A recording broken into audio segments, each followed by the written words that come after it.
Bonjour tout le monde et bienvenue au studio de Poche. Alors je sais que vous attendez tous impatiemment la suite de la vidéo sur les circumpolaires. Promis, je fais ça aussi vite que possible. Mais en attendant, je vous propose une autre technique faisant appel aux longues expositions, la photographie d'éclair. Alors avant d'en dire plus, je dois vous mettre en garde.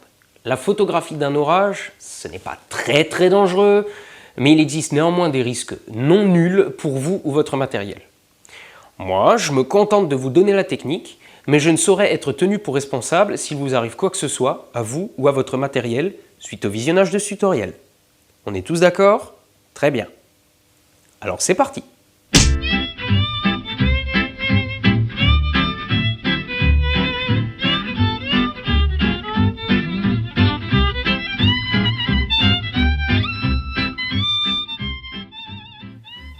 Les photos d'éclairs, vous en avez déjà tous vu. Ce sont des photos en général assez impressionnantes, mais il s'agit là d'un domaine de la photographie où on ne décide pas à l'avance de ce qu'on aura devant l'objectif.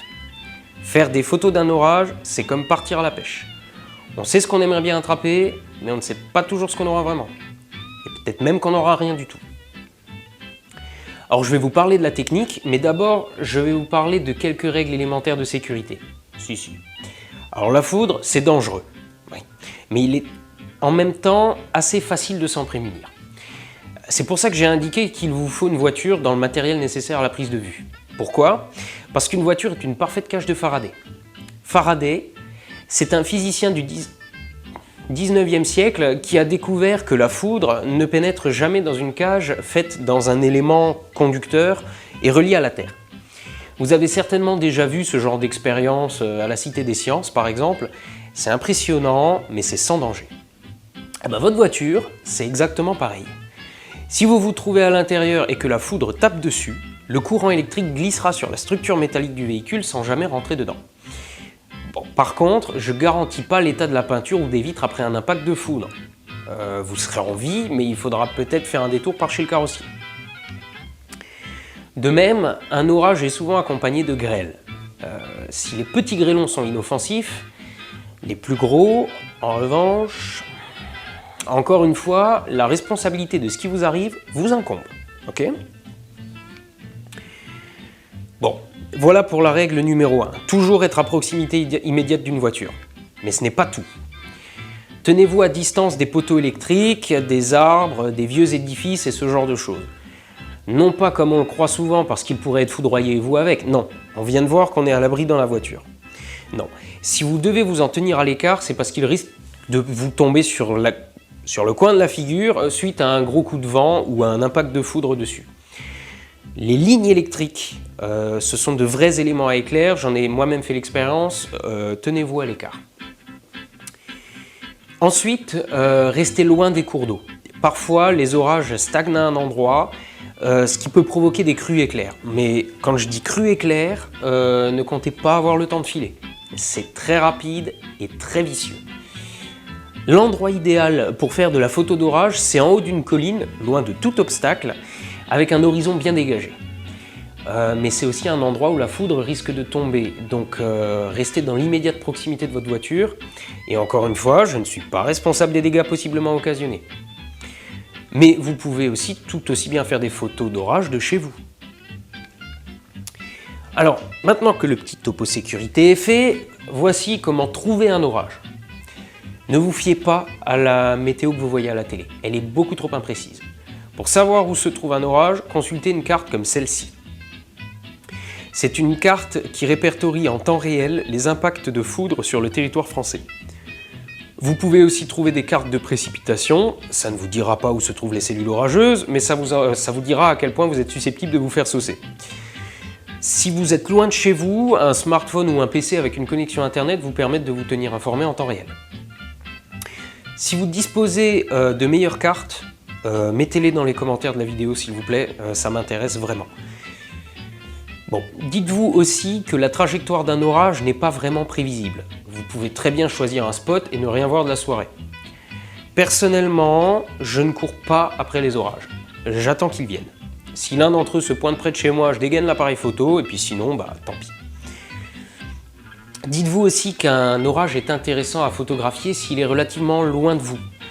Les éclairs se mêleront au paysage dans un très bel effet. S'il est juste au-dessus de vous, alors la pluie vous bouchera la vue, détrempera votre matériel, le vent ne laissera pas votre trépied tranquille et en guise d'éclair, vous n'aurez souvent que des flashs. Donc un orage, à mon avis, ça se photographie plutôt de loin. Mais un orage, ça peut aussi se déplacer très rapidement, donc restez à proximité de votre véhicule ou de votre abri le temps que vous prenez des photos. Tant que tout est calme, il n'y a pas vraiment de danger. Mais un cumulonimbus est entouré d'un courant d'air au niveau du sol. Quand le vent se lève brutalement, c'est que l'orage approche. Il ne vous reste alors qu'une poignée de minutes avant qu'il ne soit sur vous. N'oubliez pas non plus que la portée de la foudre dépasse le nuage. Elle peut tomber à proximité même si vous n'êtes pas directement sous le cumulonimbus. Donc quand elle se rapproche, ne jouez pas les héros et mettez-vous à l'abri dans votre voiture. Ça serait quand même con de finir avec une brûlure au 3e degré, pire, juste pour un cliché. Mais évidemment, rien ne vous empêche de continuer vos prises de vue à l'intérieur de votre véhicule si les vitres sont propres. Si vous faites des photos de chez vous, c'est pareil. Quand l'orage est passé, ne vous en allez pas tout de suite. Attendez quelques minutes que l'atmosphère s'éclaircisse un peu, et avec un peu de chance, vous ferez encore quelques beaux clichés. Ce n'est pas parce que l'orage est passé au-dessus de vous qu'il se dissipe pour autant. Certaines nuits, vous pourrez enchaîner orage sur orage. Soyez juste patient, les meilleures photos, vous ne les ferez peut-être pas en début de soirée. Je parle d'expérience. Alors, ce que j'ai dit jusqu'ici paraîtra peut-être évident à certains d'entre vous, mais parlons maintenant de ce qui vous intéresse vraiment, la technique. Et là, je vais dissiper une idée reçue quant à la photo d'orage. Alors, quand je parle de photos d'éclairs, j'ai régulièrement des gens qui me disent qu'ils n'y arrivent pas, qu'ils n'arrivent pas à reproduire ce genre de photos parce qu'ils ne sont pas assez rapides et que le temps qu'ils appuient sur le déclencheur, l'éclair a disparu. Mais toute l'astuce est là. À moins d'avoir un détecteur de flash, c'est impossible d'attraper un éclair sur le vif. Et encore. Une photo d'éclair, sauf énorme coup de bol, c'est une longue exposition. Et c'est pour ça qu'il est préférable de les faire de nuit. Vous pouvez aussi les faire de jour avec un filtre gris neutre très fort, mais je trouve qu'elles n'ont pas le même panache. Bon, après, ça n'engage que moi. Donc la technique est simple. Posez votre appareil sur trépied, passez en manuel et paramétrez une exposition de 30 secondes avec un objectif grand angle, une faible sensibilité ISO. Ouvrez le diaphragme en fonction de la quantité de lumière que vous souhaitez laisser entrer. Faites une mise au point à l'infini et passez votre focus en manuel, sinon l'appareil risque de faire des mises au point hasardeuses. L'idéal est d'avoir un décor convenablement exposé. Pour ça, jouez avec votre diaphragme, mais en fonction de l'orage, de sa distance, du relief et de la présence ou non de ville à proximité, le résultat peut varier. Un seul mot d'ordre, essayez. Tentez plusieurs réglages jusqu'à trouver ce qui vous plaît. Si l'orage est vraiment loin, vous pouvez aussi troquer le grand angle contre un téléobjectif. Utilisez un trépied lourd et stable. Qui dit orage dit bien souvent vent fort. Et avec un trépied trop léger, vos photos seront floues quand tout le matos n'aura pas carrément basculé sous l'effet d'une bourrasque. Préférez l'usage d'une télécommande pour éviter le flou de bouger lors des déclenchements. Alors, soit vous la bloquez et vous mettez l'appareil en mode rafale, soit vous utilisez un intervalomètre. Mais vous devez être quasiment en permanence en train de prendre une photo. Parce que le propre des éclairs, c'est qu'ils sont imprévisibles. Plus vous prendrez de photos, plus vous aurez de chances d'en attraper un. Si l'orage est vraiment très électrique, vous pourrez même en avoir plusieurs sur un seul cliché. Alors, plus la pause est longue, plus vous avez de chances d'en avoir plusieurs, évidemment. Donc vous pouvez faire le choix de passer en mode bulbe et de pousser l'exposition au-delà de 30 secondes. Mais attention à la surexposition, et là la télécommande est indispensable. Petite précision encore, préférez l'usage d'un réflexe plutôt que d'un compact. J'ai fait mes premières photos d'orage au compact et ceux-ci ont une fâcheuse tendance à mouliner après une longue exposition. Pour une photo de 30 secondes, j'avais presque autant de temps ensuite pendant lequel l'appareil était indisponible. Ce qui veut dire que la moitié des éclairs me passaient sous le nez. Et évidemment, les compacts ne permettent pas l'usage d'une télécommande en mode rafale.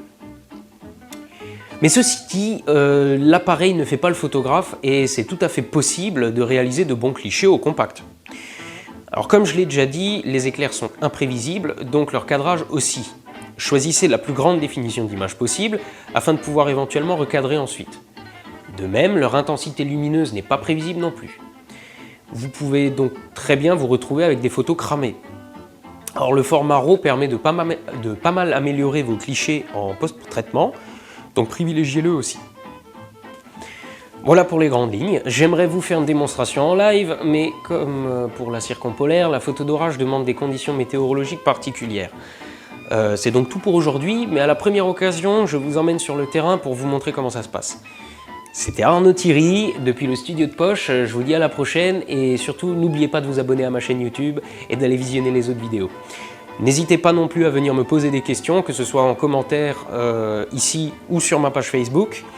N'hésitez pas non plus à me demander en ami, j'accepte tout le monde et je réponds aux questions.